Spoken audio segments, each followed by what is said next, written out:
All right, I want to welcome you to this second video lecture of Module 26. By this point, you should have watched the first video lecture, completed your reading guide, and even completed the problems that we solved in class. I would recommend watching this video before you take the Module 26 quiz, as we're going to finish up some of the final terms here. I want to go back to the demonstration we did in class the other day, the super soaker, as I like to call it here, where we chose some unsuspecting subjects and sprayed them in the face and conditioned them, if you remember, to fear the word can. Just to review how that all went down, if you remember, the neutral stimulus in that demonstration was the word can. The unconditioned stimulus was the water in the face, which naturally caused the reaction of flinching, known as the UCR. After several repeats of that process, what was used to be the neutral stimulus, the word can, became a conditioned stimulus, and the response of flinching at the word can became our conditioned response. I like this demonstration because it also illustrates some of the other key terms associated with Module 26 and classical conditioning. So let me take a moment to go through some of those here. You may remember there were many words that I read that kind of sounded like the word can, and occasionally we would get the same response, the flinch response to those words. For example, if I said ran or man or ban, especially if I use the same vocal intonations as I did when I said the word can. We call that stimulus generalization, our tendency to respond to similar stimuli. Again, I didn't say the word can, but it was close. And if we got the subject to flinch, we could say generalization took place. We also see this with little Albert. Remember, little Albert was not just afraid of the white rat. Basically, anything that was white and furry caused the similar reaction of fear and crying. That is generalization. Now, the opposite of that is discrimination. So what happened when words that did not sound like can were read? Fence, paint, blue, right? The subject was able to discriminate and distinguish between the word can and the other words. So when we can tell the difference in the stimuli, we say we're discriminating. Think of our bell system here at school. We can distinguish between the 1-minute warning bell, the 4-minute dismissal bell, the tardy bell. That's discrimination. They're all bells, but we know what each bell represents. Another thing that can occur, and you saw this one in most cases with the demonstration, is when I said the word can and did not spray them in the face. For several trials, what you saw was called extinction. The learned response can disappear if it is presented without the unconditioned stimulus. Think back to Pavlov. Pavlov just rang the bell and stopped presenting the food to the dog.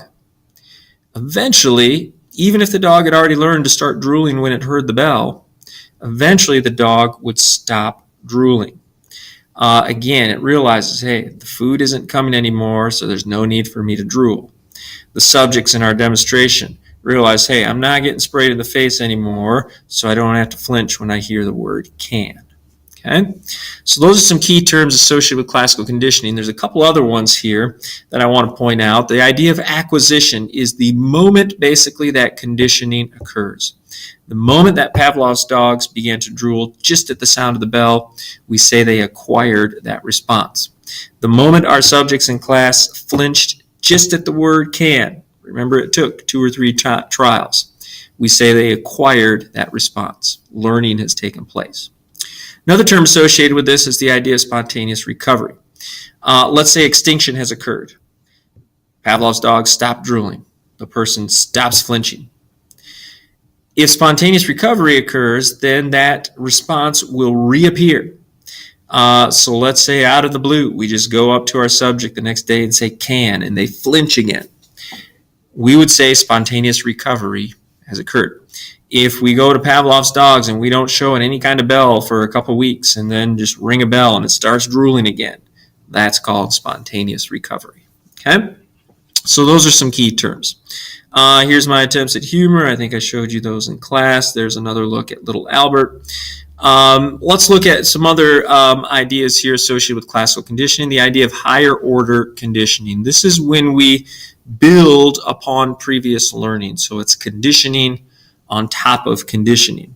One of the things that Pavlov was able to demonstrate as well is he was able to condition his dogs to salivate at the site of a different cue using the bell, which it had already learned to salivate at. So let me give you an example here.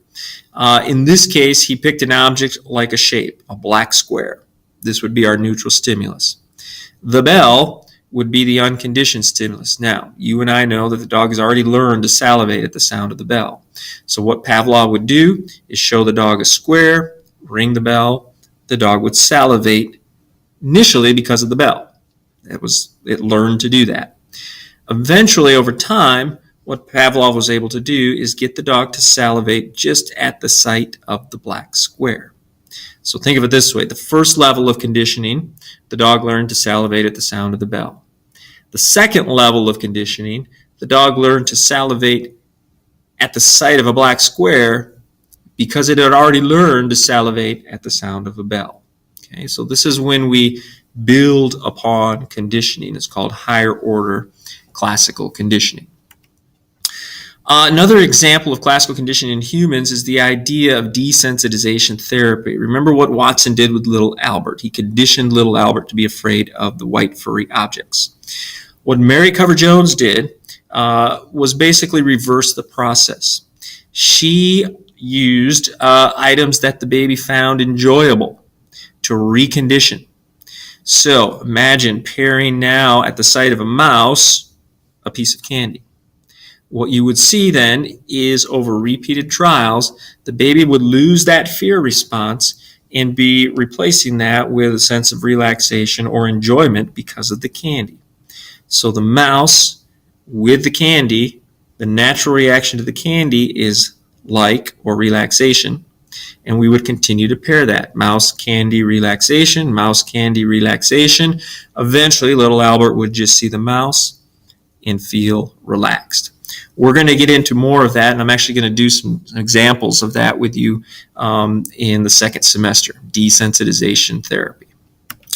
Last but not least, another example in humans is the idea of autoimmune disorder.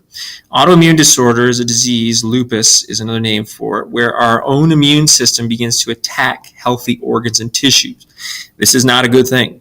Normally, we want our immune system to attack foreign substances and viruses and things of that nature, not healthy tissue. People with lupus experience this. So what some doctors have done is pair a distinctive taste or smell, say something like salt, with a drug that weakens our immune system. Again, keep in mind, we wouldn't normally want that, but if my immune system is overactive and eating all of my healthy tissue and organs, I want to slow that down. So imagine salt with a pill that weakens my immune system. Salt, pill, weaken my immune system. Eventually, just the taste of salt will by itself suppress my immune system, which in the case of lupus is a good thing. So this is just another example of how powerful classical conditioning can be. All right, and that concludes the final lecture here for Module 26. At this point, you should be ready to take your quiz. Good luck with that. You'll find it on Moodle, and you may use your reading guide on that. Thank you.